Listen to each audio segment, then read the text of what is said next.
Amada congregação do Senhor Jesus Cristo, um dos aspectos desse capítulo 21 do livro de Josué é que ele faz parte da grande narrativa da distribuição da terra de Canaã aos filhos de Israel.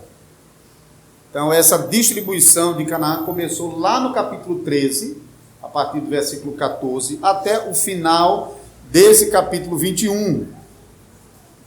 Durante a leitura desses capítulos, nós lemos sobre a herança de Caleb, um dos remanescentes da geração anterior que saiu do Egito, junto com Josué. Lemos também sobre a distribuição da Transjordânia, ou seja, a terra do outro lado do Jordão, que ficou para trás, para as duas tribos e meia, a tribo de Gade, a tribo de Ruben e a meia tribo de Manassés, e a terra dentro de Canaã, distribuída o restante das 9 tribos e meia. Lemos ainda no capítulo 20 sobre as cidades de refúgio, que era uma garantia de posse da terra àqueles que haviam perdido provisoriamente a posse da sua própria propriedade em razão de ter cometido um homicídio não intencional. E então agora nós concluímos a leitura da divisão da terra com a distribuição das cidades dos levitas espalhadas por toda a terra de Canaã. Nessa pregação, agora nós veremos como Deus une toda a nação de Canaã por meio de espalhar os levitas. E a gente vai ver que Deus transforma maldição em bênção por meio de espalhar os levitas.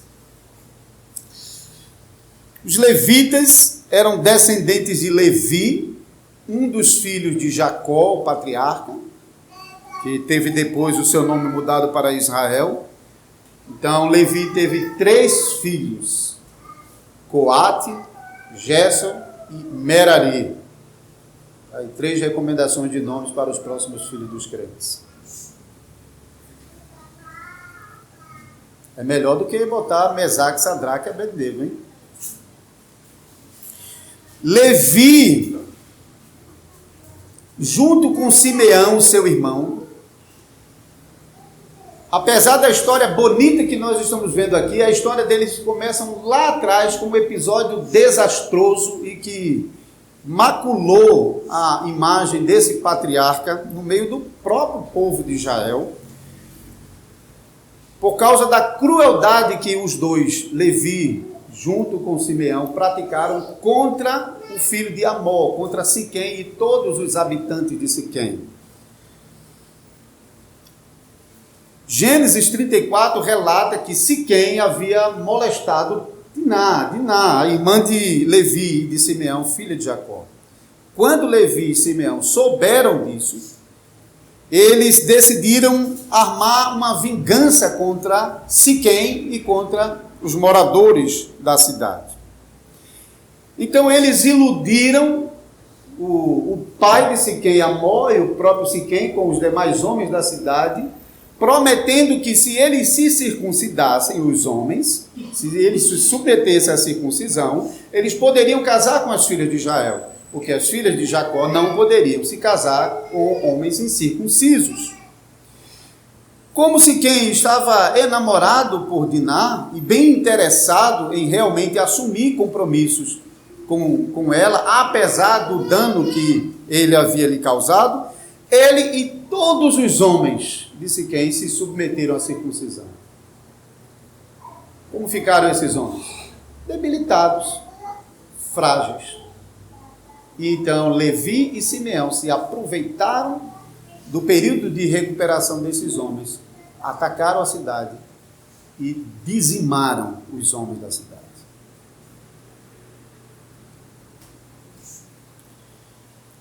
Essa perversidade nem o seu pai desculpou.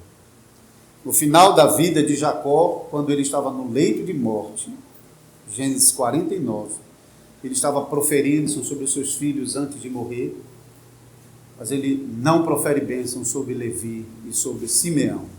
Pelo contrário, ele amaldiçoa Levi e Simeão, dizendo que eles não teriam direito ao seu próprio lugar, mas seriam espalhados no meio dos seus irmãos. Mas Deus mostrou misericórdia a Levi e a Simeão, e ele transformou essa maldição em uma grande bênção para os levitas e também para Simeão. Assim, Levi foi de fato espalhado por Israel, conforme o seu pai havia amaldiçoado. Porém, Deus fez desse espalhamento de Levi no restante da nação um instrumento de bênção, porque Deus honrou a tribo de Levi com o ofício mais elevado em Israel, o ofício sacerdotal. E Simeão, que foi também condenado a ser espalhado no meio de seus irmãos, foi colocado dentro da tribo de Judá. É a única, se você olhar no mapa, é a única das tribos de Israel que ganhou um território dentro de outra tribo. Então, se você vai olhar no mapa, você vê as tribos divididas e dentro do território de Judá, dentro mesmo, no meio, a tribo de Simeão. Então, ele ganhou o lugar, ele não teve direito a um território à parte como os demais, mas um território dentro da tribo de Judá. Mas Deus transformou essa limitação em bênção, porque depois do cativeiro babilônico, que vai acontecer muitos séculos depois, naquele momento as tribos do norte já não existem mais, e as tribos do sul estão agrupadas em Judá, de modo que quando voltam do cativeiro, não voltam mais as 12 tribos de Israel, mas volta a tribo de Judá. E os levitas que estavam espalhados também estavam em Judá. E Simeão, que havia sido espalhado em Judá. E assim a tribo de Simeão foi preservada junto com a tribo de Judá.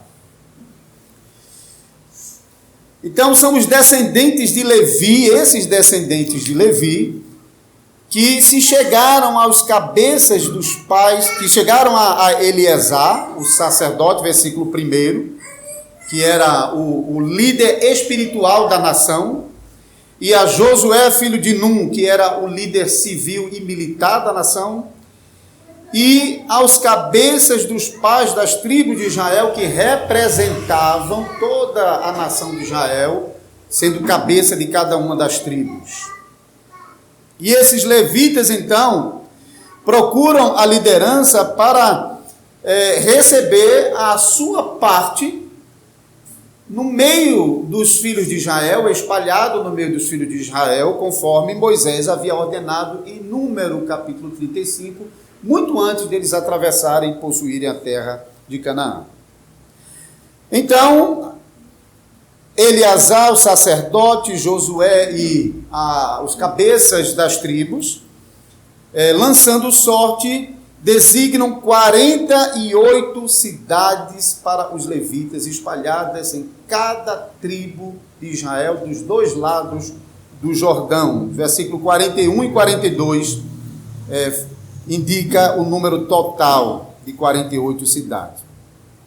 Então, essas cidades são distribuídas numa proporção de 4 cidades por tribo, então 12 tribos, 48 cidades, embora essa distribuição não seja exata, não. Em alguns casos, tem tribo que está dando só 2 ou só 3, e tem tribo que juntas dão 9, como Judá e Simeão, que dão 9 cidades juntas. Então, os versículos 4 a 8 relacionam o número de cidades que cada clã dos levitas recebeu e as respectivas tribos onde essas cidades estariam localizadas, sendo 23 cidades designadas para os coatitas, 13 cidades designadas para os gersonitas e 12 cidades designadas para os meraritas.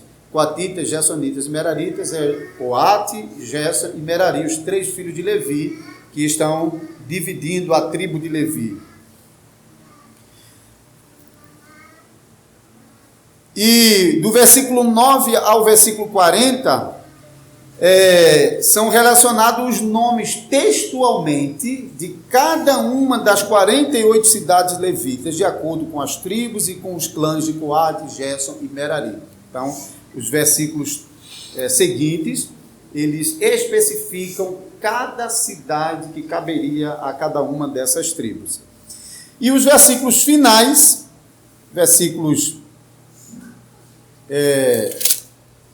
43 a 45, resumem toda a narrativa da distribuição da terra, desde Josué capítulo 3, versículo 14. E esse resumo, então, funciona para mostrar a fidelidade de Deus em dar aos filhos de Israel a terra de Canaã, conforme ele havia prometido, e dar aos filhos de Israel descanso de todos os inimigos de Israel, como ele também havia prometido. Então, essas duas coisas são completamente cumpridas na distribuição da terra, e nós usamos, então, em duas pregações passadas, esses versículos finais para resumir uma pregação que, então, eu disse aqui, foi a maior pregação de todos os tempos. Uma pregação que levou desde o capítulo 13 até o capítulo 21. Se você souber uma pregação maior que essa, porque eu ainda não vi não, sabe?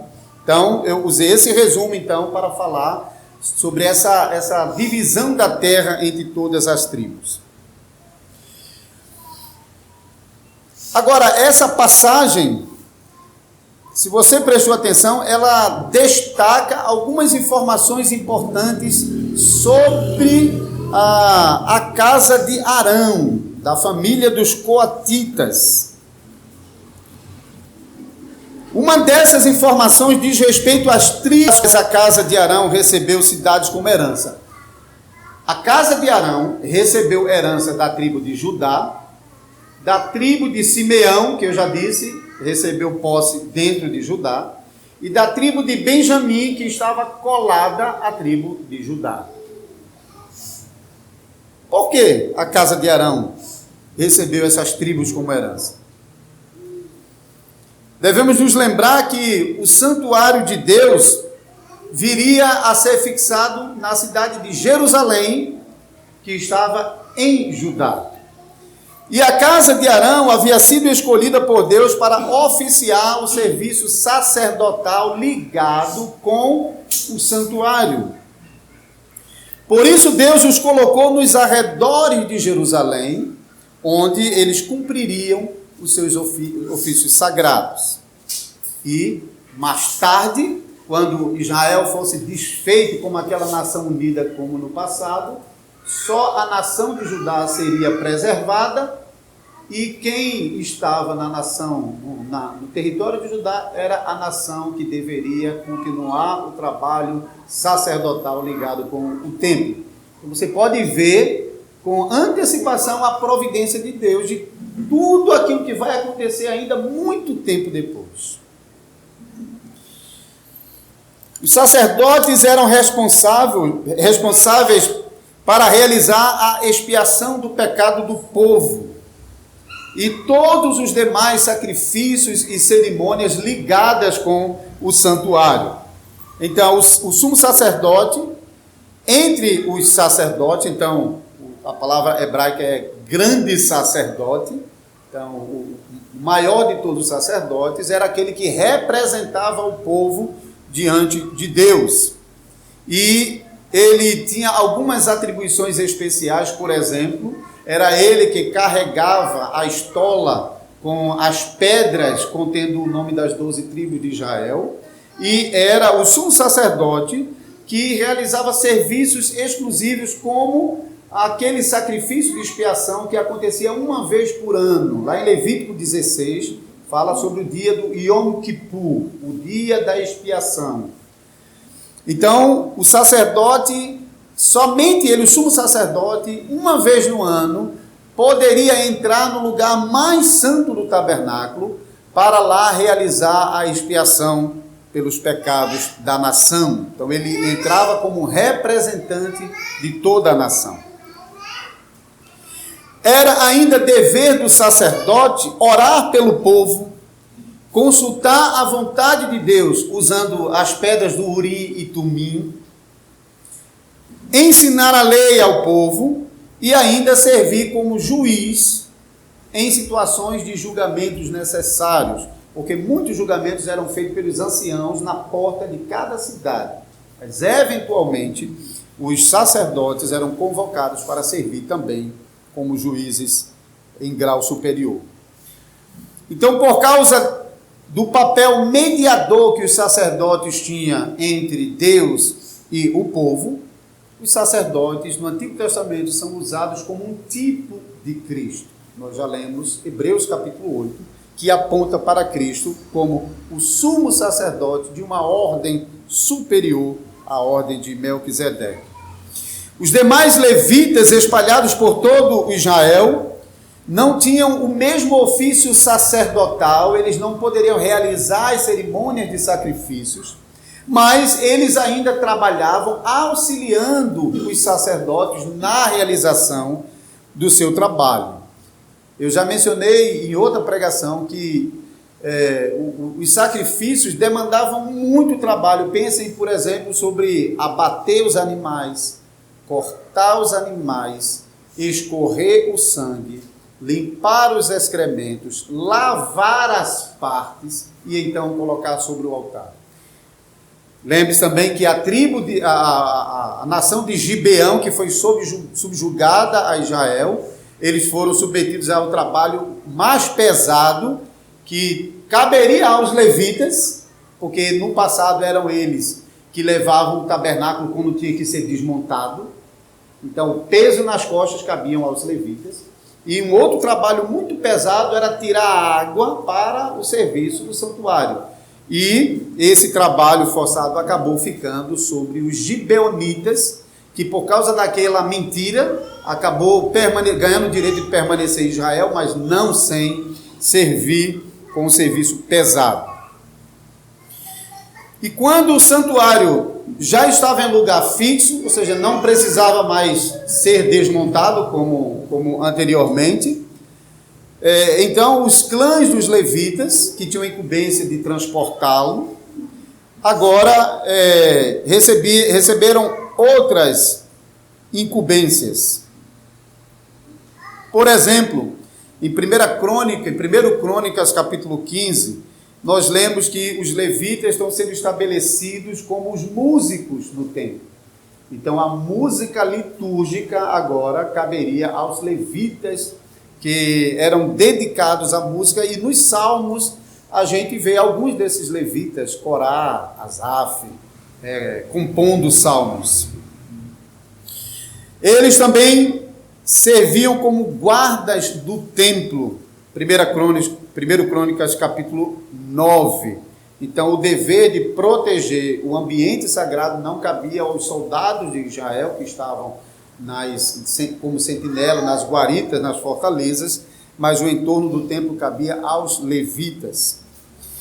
Também os levitas tinham o dever de instruir os demais israelitas em todas as cidades para onde eles foram enviados e habitavam. Então, nessas 48 cidades espalhadas por Israel, era dever dos levitas instruir os filhos de Israel na lei e assim ensiná-los sobre a salvação que Deus estava processando lá no santuário de Jerusalém.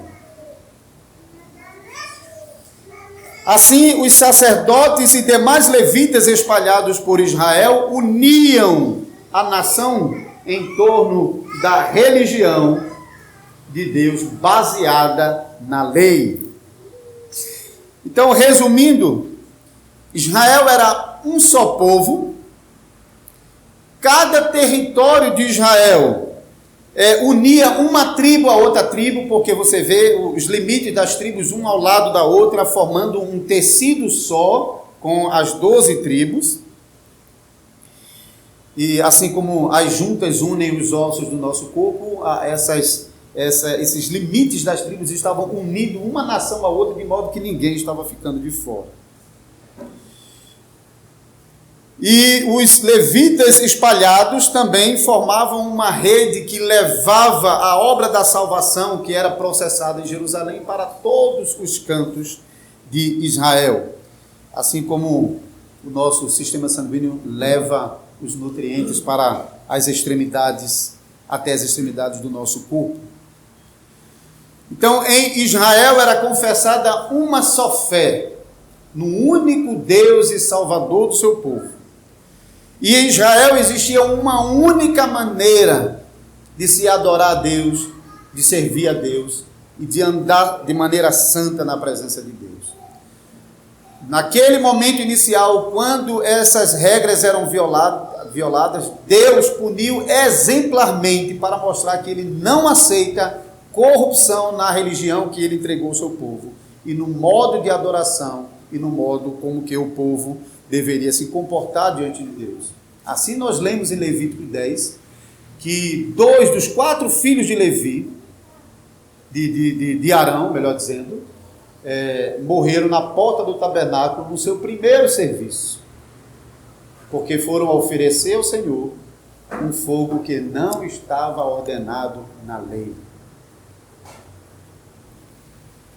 E assim a casa de Arão foi reduzida a 2 dos 4 filhos que ele tinha. Os filhos de Israel também aprenderam a confiar em Deus, por meio do trabalho dos levitas. Porque cada família das 12 tribos de Israel, que havia a sua porção de terra na herança que Deus havia dado, agora as famílias deveriam abrir mão de parte da sua propriedade para ceder cidades aos levitas.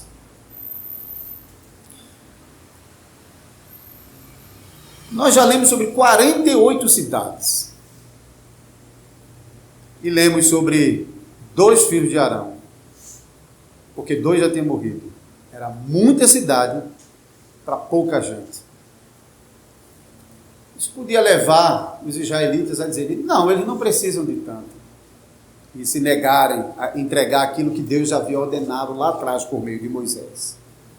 Mas as famílias de Israel, piedosamente, respondem com obediência à ordenança divina, mostrando aquele mesmo temor e obediência que essa geração de Josué vem mostrando desde o princípio. Nós temos enfatizado essa obediência nessa geração, em contraste com a desobediência e rebeldia da geração anterior. Então, as famílias de Israel respondem com obediência, entregando sem nenhuma resistência as 48 cidades, conforme a sorte dirigida pela liderança de Israel. Mas tem uma coisa, mais uma vez, que fala sobre a providência de Deus aqui, é que embora a casa de Arão havia sido reduzida pela metade, por causa do episódio lá no tabernáculo, posteriormente, a casa de Arão se tornaria muito numerosa.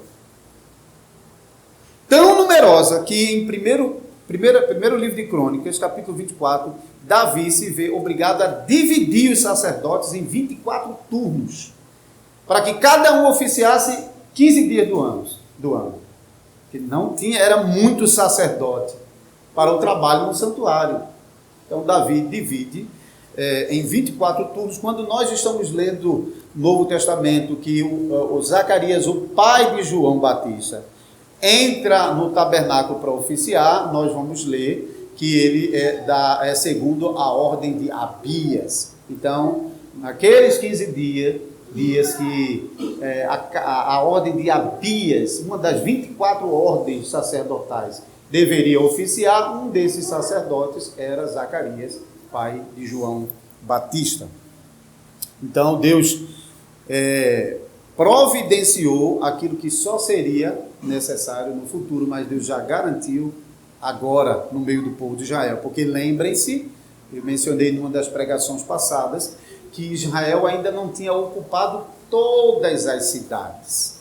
Muitas cidades Israel ainda haveria de conquistar e ocupar. Agora, para nós, como igreja de Jesus Cristo, como nós podemos olhar para essa passagem e tirarmos lições para nós? A igreja continua sendo o povo de Deus nesse mundo. E a igreja, ela é católica, ela é universal, ela é uma só igreja, um só povo de Deus, que une o povo de Deus no Antigo Testamento e no Novo Testamento como uma única igreja. Essa igreja abrange todos os lugares e todas as épocas, desde o primeiro casal no Éden, Adão e Eva, até o momento da vinda de Cristo, as igrejas espalhadas em lugares que a gente nem conhece, crentes de todos os lugares e de todas as épocas.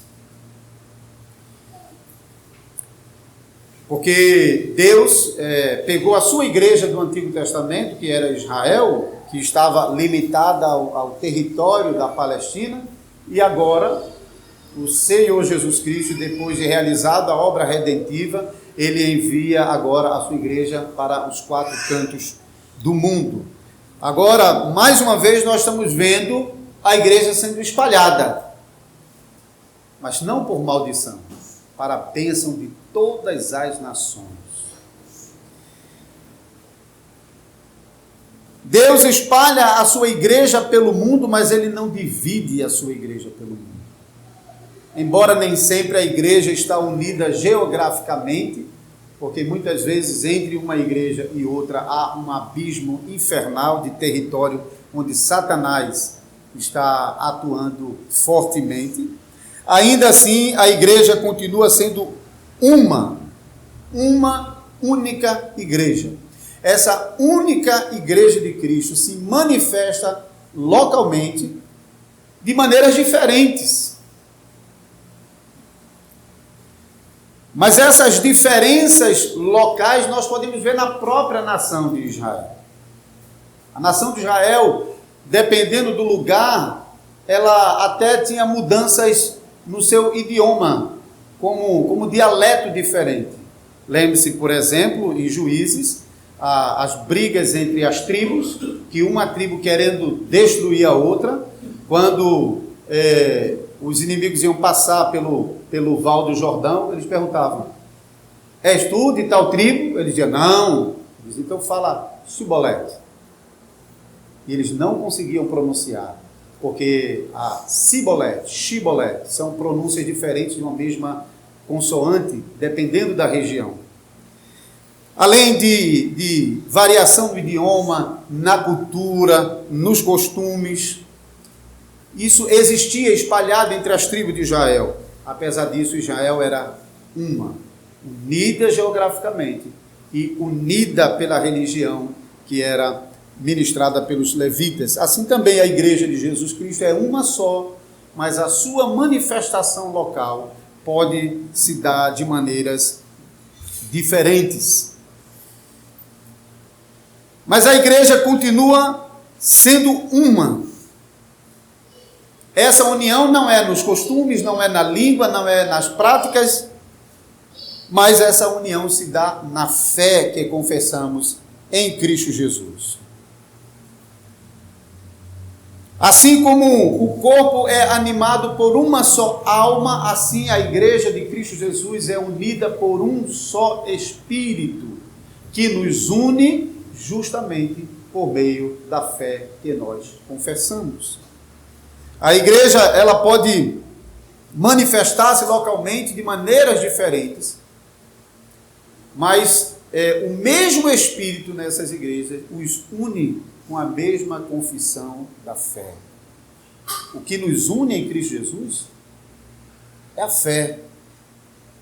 Não são os nossos costumes, não são o padrão de nossas igrejas, não são eventos que realizamos juntos, mas é a fé que nós confessamos. Isso precisa ser preservado intacto. O trabalho dos oficiais na igreja de Jesus Cristo é um trabalho muito importante para levar a salvação aos pecadores que estão congregados aqui, mas também para os pecadores que ainda serão congregados ao povo de Deus. Além disso, o trabalho dos ministros, dos presbíteros, dos diáconos devem ser reconhecidos e honrados no meio de todo o povo de Deus, assim como os levitas foram honrados por todas as tribos de Israel em atender aquilo que o Senhor havia ordenado para que fosse mantida a religião de Deus em todo Israel, e assim todo Israel ser unido na mesma religião e na mesma fé. E em conclusão, a igreja que obedece à palavra de Deus mostra grande cuidado pelo trabalho dos seus oficiais. Assim como estamos vendo os israelitas mostrando esse cuidado para com os levitas, que eram os responsáveis por processar a salvação que Deus havia realizado em favor dele lá no templo. Assim também a igreja de Cristo Jesus, ela mostra que obedece à palavra de Deus, que obedece, que teme a Deus, quando ela mostra apreço pelo trabalho que os seus oficiais estão realizando no meio deles, porque ela reconhece que a salvação de Cristo Jesus está sendo processada no meio da congregação, por meio do trabalho dos oficiais, ministros da palavra, presbíteros e diáconos. Os ministros da palavra que proclamam a salvação. Os presbíteros que labutam para manter o rebanho dentro dessa salvação, usando a disciplina, através das visitas, das conversas, e também do trabalho dos diáconos, que acodem aqueles que no meio do rebanho estão tendo dificuldades de continuar a sua jornada. Calvino, uma certa vez, disse que quando alguém em Genebra, na reunião do Conselho Maior, propunha a redução do ganho do pastor, na verdade ele estava atacando o ministério da palavra. Porque essa falta de cuidado com o pastor demonstra não uma falta de cuidado com um homem. Porque apesar dos seus pecados, apesar de ser mais um no meio da multidão, como o era Arão, pecador, ao ponto dos seus irmãos tentarem usurpar sua posição junto com Moisés, a de Moisés.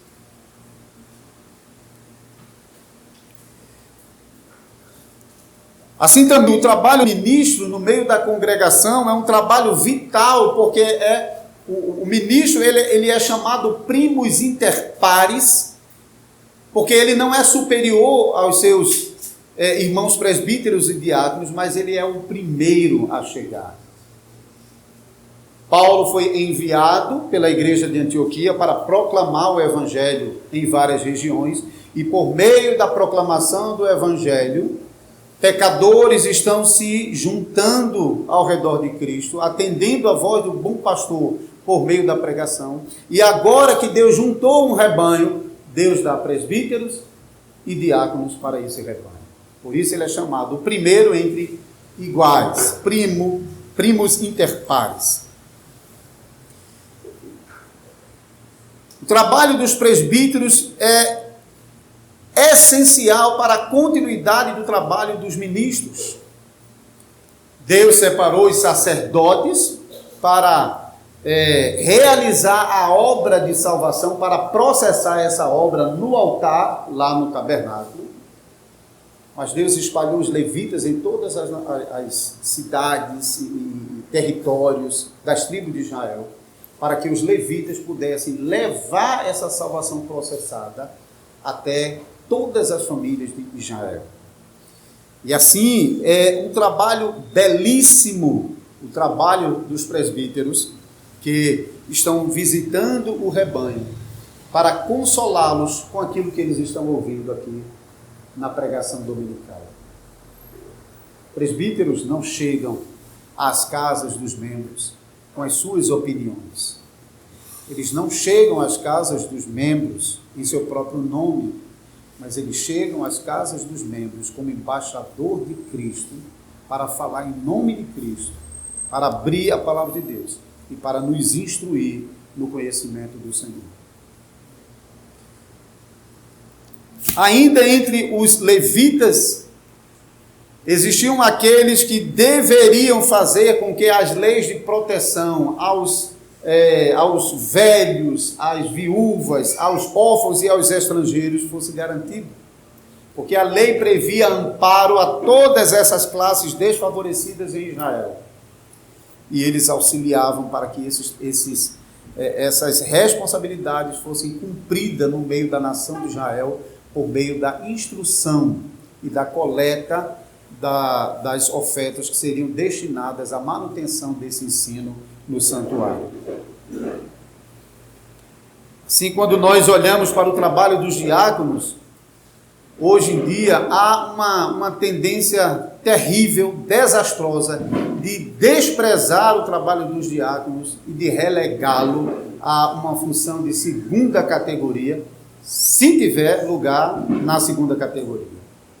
Porque em muitos lugares os diáconos praticamente estão sendo dispensados, em outros eles estão sendo reduzidos a porteiros para evitar que os bêbados e os cachorros entrem no prédio da igreja. Mas eles não estão mais em muitos lugares realizando o belíssimo trabalho que eles receberam do Senhor para realizar, que é o cuidado espiritual do rebanho por meio da atenção às suas necessidades temporais. O trabalho dos diáconos não é cuidar de dinheiro, é cuidar de vidas igualmente aos presbíteros. Porém, enquanto os presbíteros lidam com o coração, e para isso eles usam a disciplina, os diáconos cuidam das emoções dos nossos irmãos, que são afetadas muitas vezes por contingências afetando a sua existência, não somente o corpo físico, muitas vezes doença, solidão, tristeza. E os diáconos realizam um belíssimo trabalho ao mover a congregação no sentido de ajudar aquele irmão ou irmã que não está gozando da mesma alegria que nós provamos na mesa do Senhor, como nós sempre mencionamos na celebração da Santa Ceia. Como Igreja de Cristo Jesus, nós somos chamados a responder com aquele amor e obediência que a nação de Israel respondeu quando eles tiveram não de olhar para as suas perdas ao cederem 48 de suas cidades, mas com a grata alegria de contribuir para que a obra de salvação processada no altar pudesse ser levada a todos os cantos de Israel.